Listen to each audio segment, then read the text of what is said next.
used to work for Telltale. I build cosplay. I build electronics and robotics. And I like to make homeroom escapes. I've been doing them for a couple years now for like private events, say birthday parties, Christmas gifts, etc. And I'd love to share some of these techniques with you. So let's dive right in, because I'm gonna have to end early, because not only did I get pushed forward, so did there's still another panel behind me. So I don't want to waste his time either. So I'm going to try to condense this down to like 40, 45 minutes. And then if you guys have questions, I'll take them for maybe about 20 minutes out there so that the next panelist doesn't get squeezed too. Cool?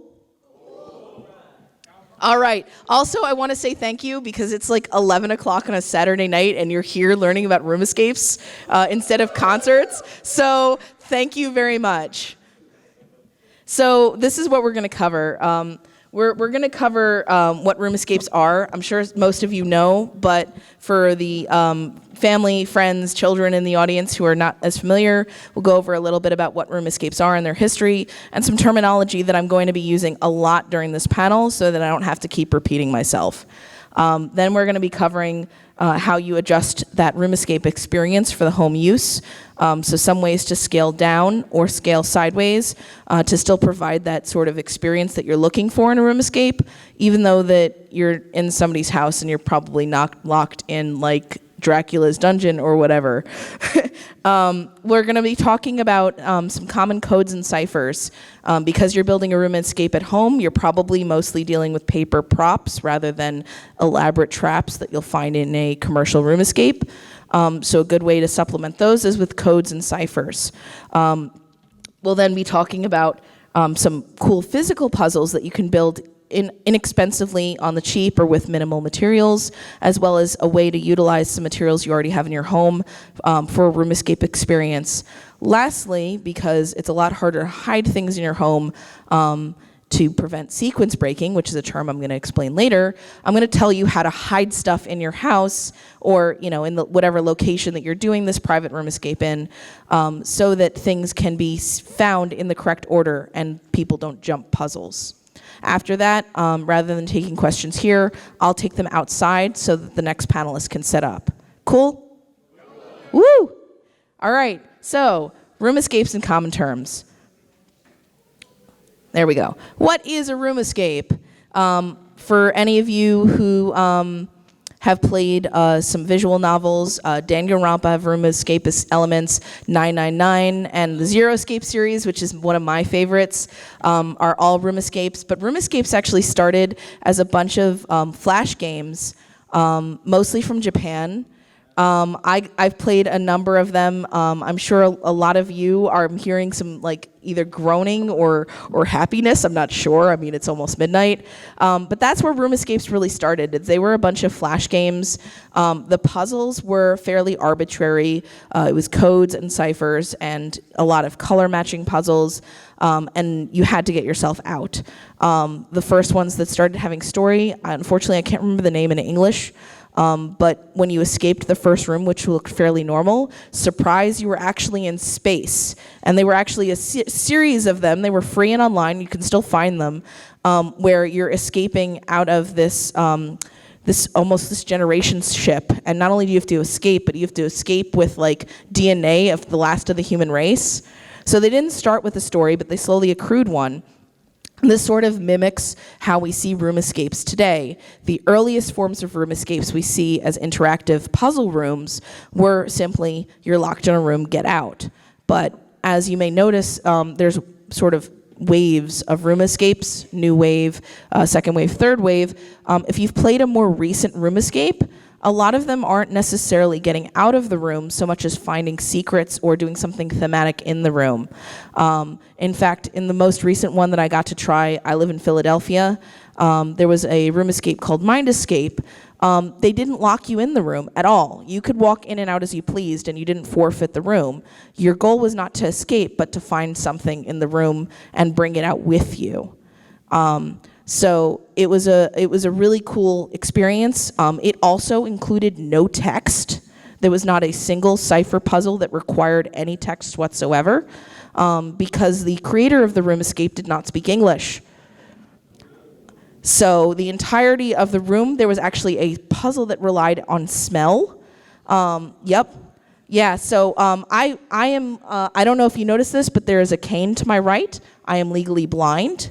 So some room escapes aren't possible for me because, or alone at least, I have friends, where I can't read any small text. So anything with strobe lights or flashing lights are simply not possible for me. I have a form of albinism.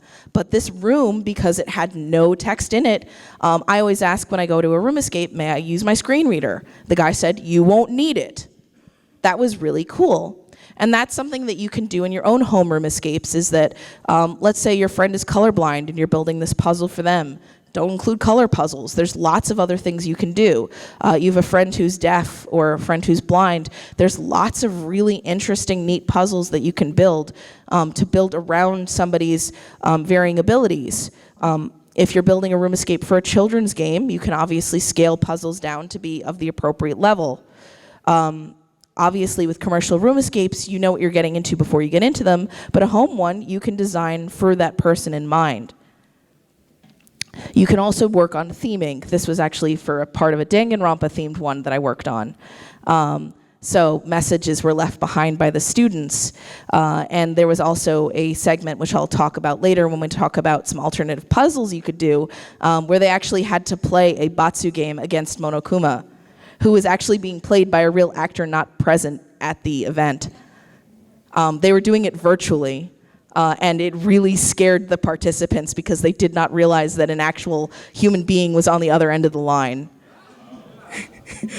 So theming is great, and especially if you're building a room escape at home, you're probably building it for somebody who has some kind of passion for something. It may not be nerdy, it could be pirates, it could be spy movies, it could be anything, but building with that theme in mind can help you determine some of the puzzles that you're going to be building.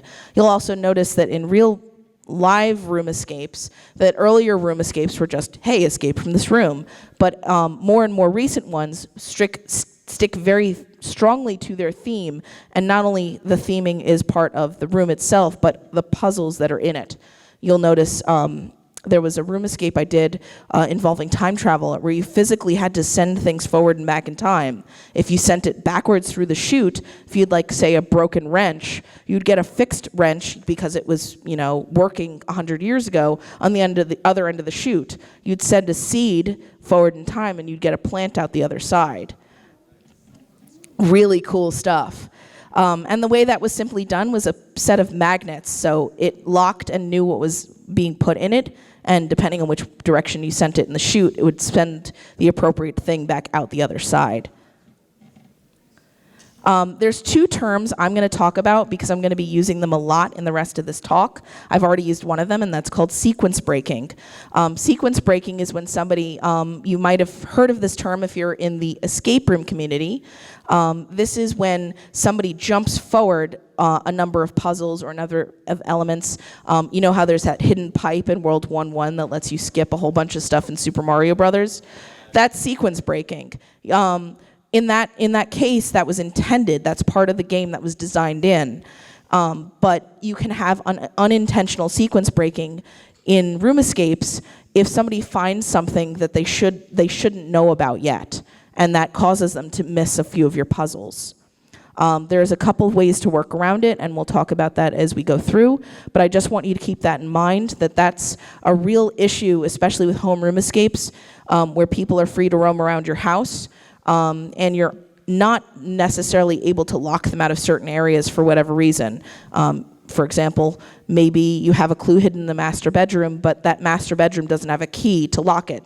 It's just, a bolt from the inside. Well, how do you prevent somebody from seeing it accidentally before they're supposed to? There's a few ways to do that, and we'll discuss that. The other term that I want to talk about is something that comes from the adventure gaming community, and that's the rule of threes. It's the idea that most adventure games, if you notice, break down their puzzles into a series of 3 distinct tasks that will then meet up again later in the conclusion. Sometimes it's 2 or 4, but play most any older adventure game, especially Telltale ones, and you'll notice that usually you have to find or do 3 things. Those 3 things come together, you solve a final puzzle, you finish the adventure story. The reason why this is so useful, especially for homeroom escapes, is because if somebody's stuck on a puzzle, that doesn't mean they're stuck on the whole escape. They can go to a different puzzle, think about that puzzle, and maybe while they're working on puzzle number 2, puzzle number 1 will click into place and they can come back to that. By having those separate quest lines, you have that opportunity to give somebody a little bit of a breathing room, especially if those quest lines are vastly different. Like one of them might be a physical puzzle. So if they're racking their brain, they can't solve this code, they'll have something else to do that's not sequence breaking because they'll need to solve a few things before they merge back into, say, their final boss puzzle. Cool? All right, so let's talk about some ways to adjust the experience for the home. We all, is anyone here who's never done a room escape, either a virtual one, say like those computer games I mentioned, or 999, or one physically, like in person? Is there anyone here who hasn't done one before? All right, so like I said, you're basically either locked in a room or in some cases not. In the locked room ones, you have to get out. In the non-locked room ones, you usually have to find something. Not all of us have magnetic traps, though. So my first suggestion to people, especially when they're starting out before they can move on to some more advanced stuff, is don't have them break out. Try to build your room escape rather than an escape to be centered more around a scavenger hunt. Or, in some cases, if you can buy an inexpensive lockbox, that lockbox.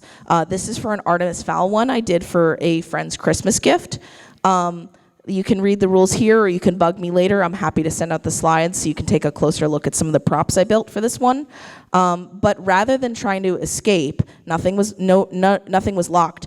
My friend had to find the safe where his thing was hidden, as well as find the code to the safe, which wasn't just given as numbers, it was actually given as word clues that he had to use to figure out the combination lock. Then the final boss puzzle was, there were several things hidden inside, and he was only allowed to open one of them. So he's like, oh, I found everything. And then there's a readme. Giving him that one last gotcha moment to try to figure out what he needs to do to actually get his Christmas gift.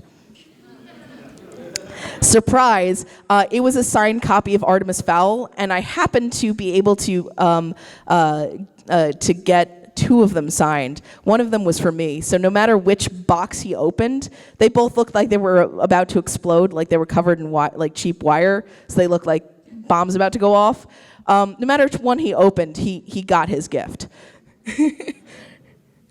The second thing that you need to do, in addition to understanding that you're in order to prevent immersion breaking, you're probably not locking them in your house, is setting some ground rules. And if you can set them in the tone of whatever you're doing, even better. If it's a time travel story, have it written, handwritten, and say dunked in coffee so that it looks like it's been browned and weathered.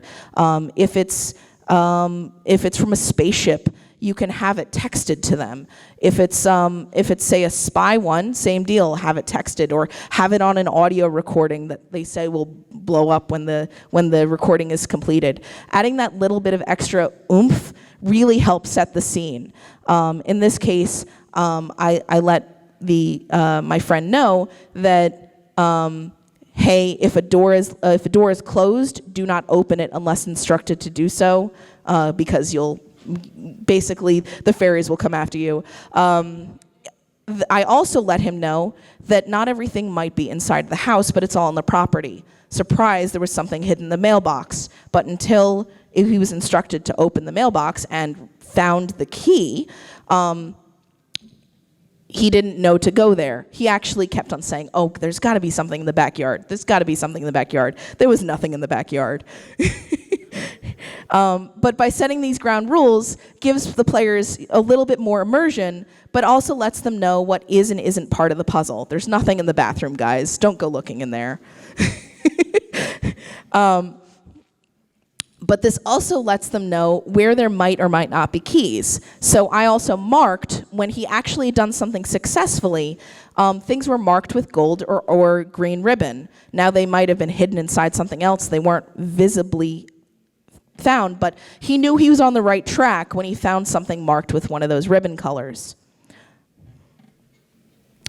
Next, work with the locks you have. You probably do have some things that lock in your house that can stay locked without your attendance. Your mailbox might be locked with a mailbox key. Well, there's something that you can hide, or hide behind a puzzle. Your computer locks. Your front door or back door may lock with a key. You probably also have a bike lock hanging around somewhere in the house. You can lock something that's a bike lock. Even if it's something like that they could easily pull out of it, most people would understand, hey, it's locked behind a bike lock. You can't just grab that thing. You've got to unlock it first. Your phone also has a combination lock. Think outside the box. Maybe you have to send a call to somebody from the past, and then you've got a friend waiting on the other line. They've got to unlock your phone and then figure out what the right number is to dial. There is a puzzle right there. And that leads me to my next thing, is enlisting outside help. In this puzzle, I had an actual outside friend who was fully giving, not only being a complete jerk to my friend as he wasn't solving puzzles in time, but also giving advice when asked for, as well as acting as a third party when I needed somebody to do something outside of the puzzle. For example, sending things over my wireless printer. My phone's not out, my computer's not on, why is that thing printing? Oh, right, because somebody in another room is hitting send on a wireless printer. And that's also a good way to gatekeep something, because until that thing comes out of the printer, they can't solve the next piece. So now we're going to talk about some common codes and ciphers. All of these things are super useful for not only slowing down your participant, but also providing a relatively low-cost way to provide a puzzle in your game, because most of these things are going to be on paper. And because Gravity Falls has an example for pretty much all of these, you're going to be seeing a lot of Gravity Falls images. First, the most well-known and ultimately the simplest cipher that you can be using in your room escape games is called a substitution type cipher. They come in many varieties, and I have a couple examples here.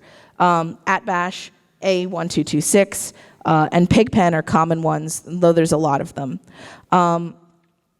The interesting thing about the substitution ciphers that I've mentioned here, the first three, are all substitution ciphers that can be solved without independently finding a code. You may allow your participants to use their cell phones, or you may not. But @bash cipher is simply where A equals Z, B equals Y, C equals X, and so on. It's something that you could easily solve without actually having access to a code breaker, like the actual A equals squiggly line or whatever. As you see in the bottom right. So in these puzzles, you have to keep in mind to prevent sequence breaking that someone might solve it without actually finding the code. What that means is you've got to make sure that either the code is visible right from the start, because some people might not know it, or that they're not allowed to use their cell phones, and that finding that code is relatively easy because someone might still recognize it right off the bat without the use of a code breaker. A1226 is very simple. It's just A equals 1, B equals 2, C equals 3. I'm sure you've seen that before, but there's some cool ways to hide it. You could hide it, say, on a keyboard of a piano or a computer. You could hide it by taking the batteries out of an analog clock and setting the clock to a specific time. Have those things in the room for people to look at and find. Lastly, Pigpen. Pigpen is not something that you can solve in advance, but a lot of people have seen it before. It's the code that looks like a tic-tac-toe board. I'm sure a lot, I'm legally blind, I can only see the front row, but I already see two people shaking their head, so I know that there's at least some section of you guys who know this code by heart already. That's where A equals the top left of the Pigpen, B equals the top middle of a tic-tac-toe board, C equals the top right, and so on. So it's a symbol cipher that most people will know. So if you allow people to Google, that's something that they'd immediately recognize. Now, what they might not immediately recognize is what you see on the bottom right, where it's a symbol per letter, and that symbol is unique to your own code. You can say they're escaping from Atlantis, you've created a fake Atlantean language. Then you can hide pieces of that code around your house, and either in other puzzles where the solution gives you a piece of that code, or physically hide pieces of paper that they'll have to search and find. And that allows you to extend that puzzle out further. The next code, which is a little bit harder, is the Caesar cipher. And I'm sure I heard a whole lot of Gravity Falls fans in the back saying that they recognize this. Three steps back is the code in Gravity Falls, meaning that A equals D, B equals E, C equals F, and so on. So it's similar to an @bash, where instead of reversing it, letters are moved forward or backward, but they're consistent.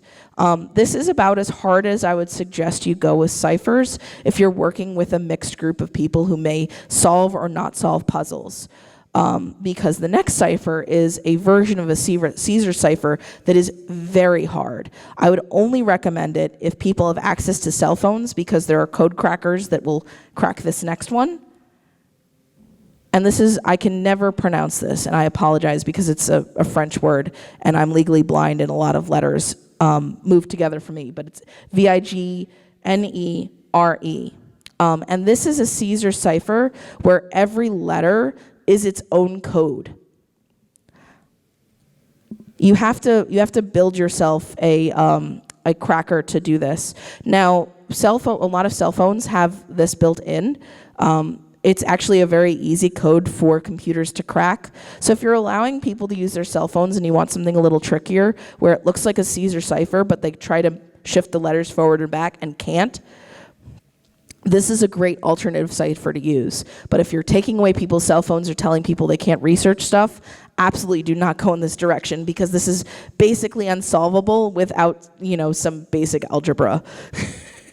The way that this works is it's a Caesar cipher, except you have a code phrase that's used as the crack. So let's say the code phrase is 3 steps back. So that first letter of whatever the thing that you're using is, T, so however, that's 20, that's how many you shift. H is A, B, C, D, E, F, G, H, that would be 8, so it's shifted 8. R, that's shifted 18. E is shifted 5, E is shifted 5 again. So every letter is shifted by whatever your code is. So allowing cell phones, use this. If you've got really skilled puzzle solvers, somebody who's super advanced, they'll recognize this, but they'll have to sit down and figure it out. This is a great solution for either cell phone users or advanced puzzle solvers. Anybody else? Skip it. Here's one of my favorite ones, and this was for a Persona 5 crack. This is called Code in Pairs, and it's so easy that it doesn't even have an actual name. Can anybody see what pattern is going on here? Is it big enough for you guys to see? Because once you spot it, every letter set is in pairs. There is one letter that starts off that is way more common than the others. There's a lot of X's in here. Any letter that is paired with an X is part of the code. Any letter that is not paired with an X is not. And all they had to do was find out that X marks the spot, and this can be solved in just a minute. Doesn't it look way more complicated than it is?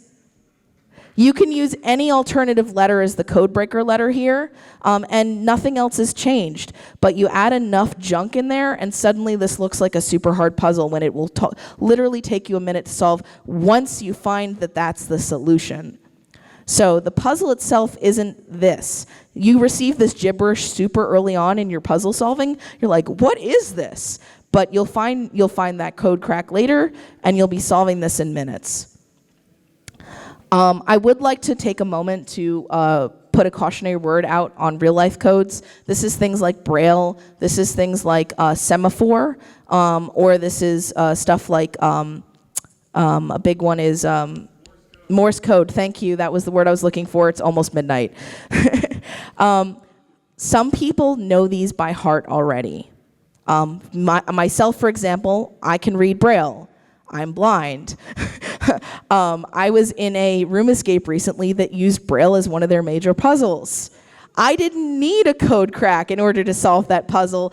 That's a major sequence breaking problem. I have a friend, I did not do this puzzle room, but they told me about how it was a nautical room where very early on they turned on a speaker as part of the puzzle. And then Morse code played through that speaker.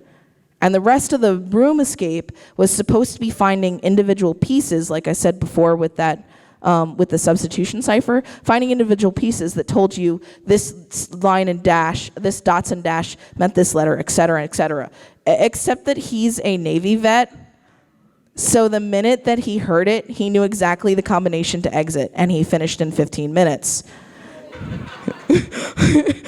So if you're going to go this route and you're going to use a real life code as part of your thing, like if it's spies and you want to use Morse code, either be absolutely certain that your puzzle solver does not know this by heart, or use it as a base and don't actually use the real thing. Change out what the dots and dashes mean. And they're like, this is Morse code. Wait, no, it's not.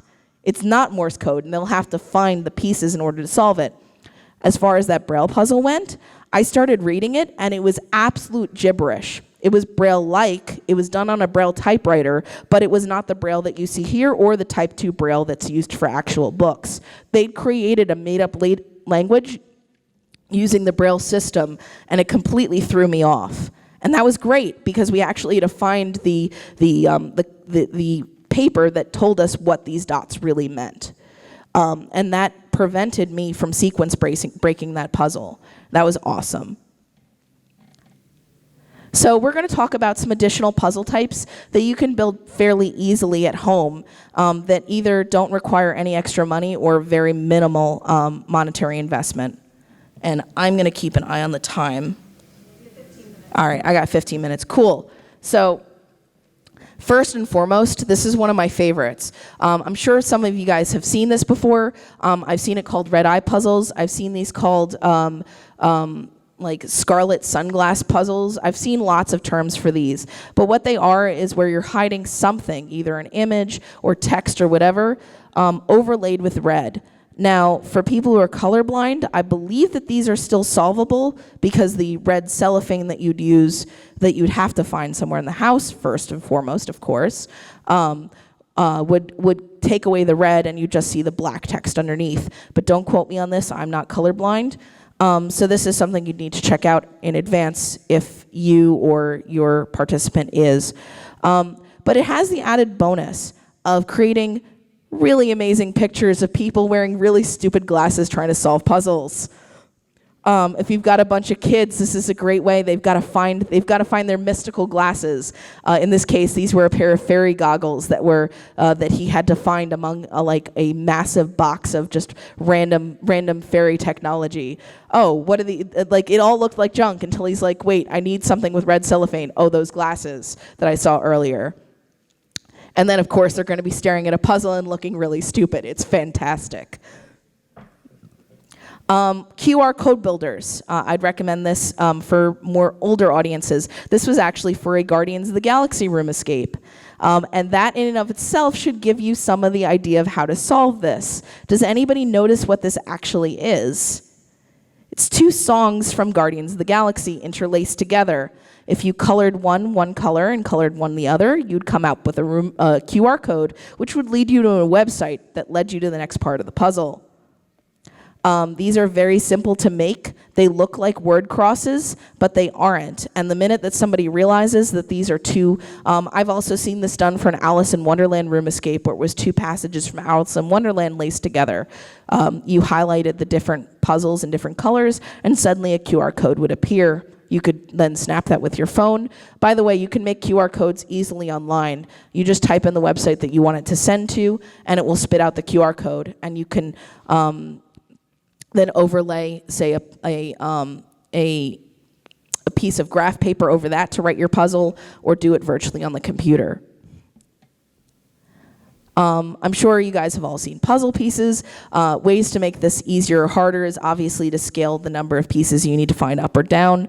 Getting rid of edge pieces is always fun. So the puzzle is edgeless, or writing stuff on both sides. Right? I'm hearing some boos, and that gives me life. Another option is also putting a QR code on the puzzle, because that's super hard. It's only in black and white. There's no words. How does this go? What if there's a QR code on both sides and there's no edges? I'm hearing some serious groaning going on here. But there's absolutely easier or harder ways to scale this up and down. Other ways you could scale it is having an image on one side, writing on the other, and having both of those be relevant to totally different puzzles. Or hiding or locking these in, say, what if I locked a couple of these in that little key lock that I had? You can't finish the middle of the puzzle till you find it, and that has the last piece you need, literally. So, and then for kids' games, a 6-piece puzzle, super easy to find those individual pieces. You put them all together, you've got the final code. Last but not least, that word on safecracking. As you can see, this was what the final end of the puzzle looked like for that Artemis Fowl hunt. Now, when he had to crack the safe, he wasn't just given the numbers. He was given 3 codes. And I think I have, I'm going to read them out to you if you give me a moment. They're right here. Let's see. I'm going to give you guys a few moments to see if you guys can figure out the actual code to the safe. Also, the digits went 1 to 9.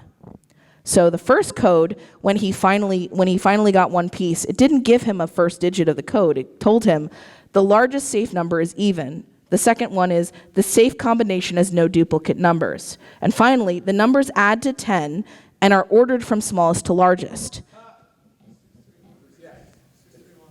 Wrong direction, smallest to largest. 136, correct. But what this allows you to do is that he can't jury rig and figure out the safe code in advance. If he only has 2 pieces of this puzzle, it's unsolvable. If he had two numbers of the 3 numbers, he could just spin the 3rd dial until he found it. By giving it as a word puzzle, you're giving them one final puzzle, and you're also ensuring, again, that you're not sequence breaking, because this is not possible to solve if you only have 2 of the 3 pieces.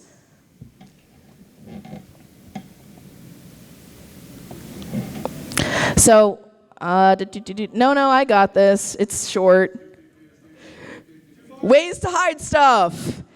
So, like I said, if you're doing this at home or maybe in a friend's house, or you're doing this in your classroom as an educational room escape, you're probably not going to be able to hide stuff very easily.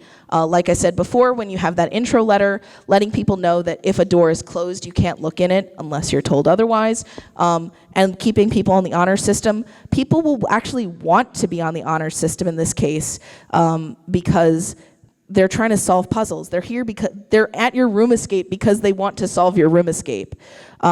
Finding a puzzle accidentally is more of my worry. So here's some cool ways to hide stuff. One is cracking a computer. Like I mentioned before, computers also have locks. You can easily create an additional user on a computer and have that password be something that they have to find. In this case, Artemis left notes for himself as to what his own password was. And then my friend knew immediately, because he's a massive Artemis Fowl fan, what it was telling him was Artemis Fowl's own password to his own computer in the books, which is Aram et Postas. He knew it immediately. I knew he would. And that's the advantage of building a roomscape for someone you know. You can tailor it to what they know. If he didn't, I told him he had access to his phone at any time. He could always look this stuff up, but he didn't need it, and I knew he wouldn't. This is what happened when he opened his computer screen. Now, first and foremost, remember I said for this escape, things had ribbons on them if you were going on the right track? Guess what's actually on the computer is a ribbon. So he knows that one of the puzzle solutions is right there. There's only 2 things there. There's a folder on the desktop and there's a QR code. That QR code then actually led him to that red eye puzzle that he had to solve. The folder actually led him to a series of images that told him, when he solved it, that he could open a specific door in my house that he wasn't allowed to get into before. And that hid the final piece of the clue to open the safe. So like I said, on the internet, you can hide things on QR codes. You can also hide things on websites where they'll have to find pieces of individual words of the website and then maybe unjumble it later.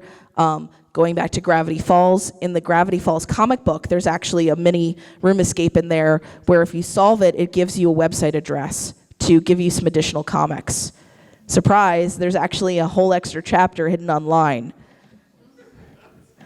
So even if you're not good with building websites or devices like that, there's website builders. There's you could even hide something on a Facebook page that they might not know the address to. The longer and complicated the address, the better, the less likely they'll find it out of sequence, because they don't know what they're looking for in this case. Same deal with QR codes. You can't build that out of thin air. You can't just open a drawer and suddenly, hey, there's a piece in front of you. You've got to find the actual path to it on the internet. I try to only include 1 or 2 of these in every room escape, because doing everything online, well, why not just solve it virtually in that case? Hiding things in other games. There's lots of cool ways to hide things in other games. Naming things. That X marks the spot was actually for the Persona 5 room escape that involved a lot of cell phones. That X marks the spot. There was another hint that told my friend that they had to trade with me in Pokemon Go. So ran up to me. They didn't know they were getting an unknown X named Mark the Spot. Hey, now you've got this cipher to crack that really long code from earlier. For that Danganronpa game, they found a plush Monokuma that unzipped, and that was hidden inside of its back. And it warned them to go play You Don't Know Jack. This is when Monokuma was actually playing against them and was giving them clues in the written answers when you do the fill in the blanks.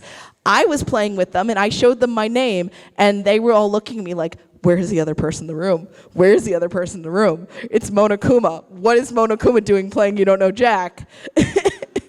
So you get this added bonus of like, this is great for horror games. Drawful, and then they're just ignoring all the prompts and drawing like horror messages or pointing you to the next thing that you have to go to, which